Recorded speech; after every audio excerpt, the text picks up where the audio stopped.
And what we see in verse 26,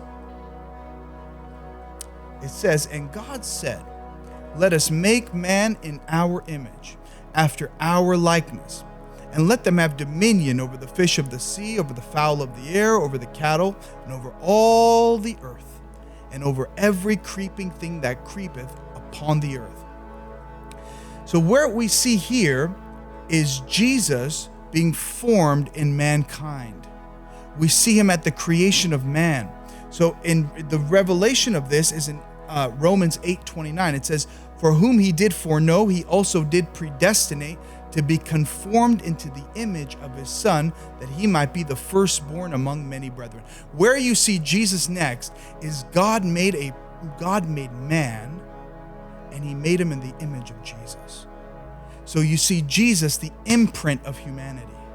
You see Jesus as the one who we are made in his image. Now, when sin came in and death came in and the curse came in, we lost the image of Christ.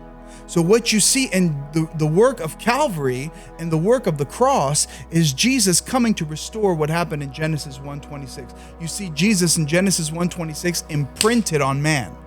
You're watching a small portion of a much larger study. Inside Jesus U, we walk verse by verse from Genesis to Revelation, unveiling Jesus in every book of the Bible and throughout all creation and how it applies to you.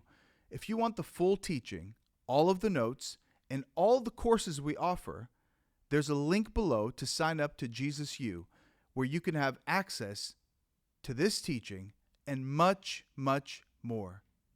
They lost the imprint, and he comes back, and in verse 29 says, God foreknew you, God predestined you to be conformed to the image of Jesus Christ. You have been called to be restored to the image of Christ Jesus. Where you see Jesus in Genesis chapter 1 is he is imprinted on Adam and Eve.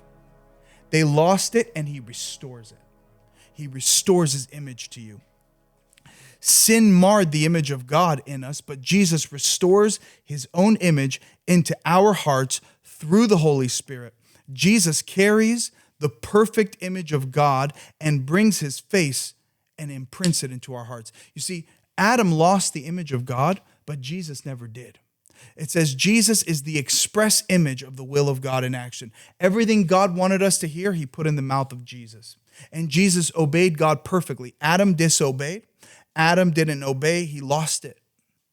Jesus came as the last Adam to restore everything the first Adam couldn't accomplish, so that by faith in him, you're restored to the image of God.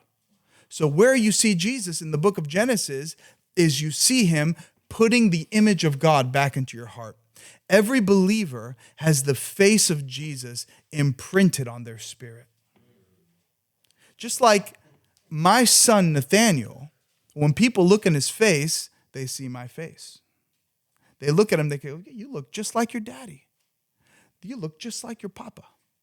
Nobody says papa. I do. Say, "You look just like your dad," right? But what am I saying here? As a Christian, when people look into your face, they see the face of Jesus.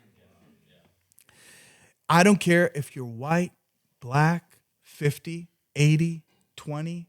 It doesn't matter about your age, your gender, your ethnic background. What matters is if your spirit has the image of Jesus in it, your face will glow.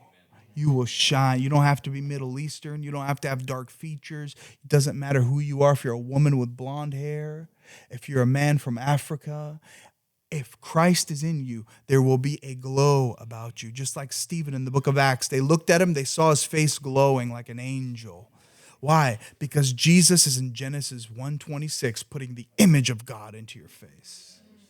That was just a teaser, and it's only just the beginning.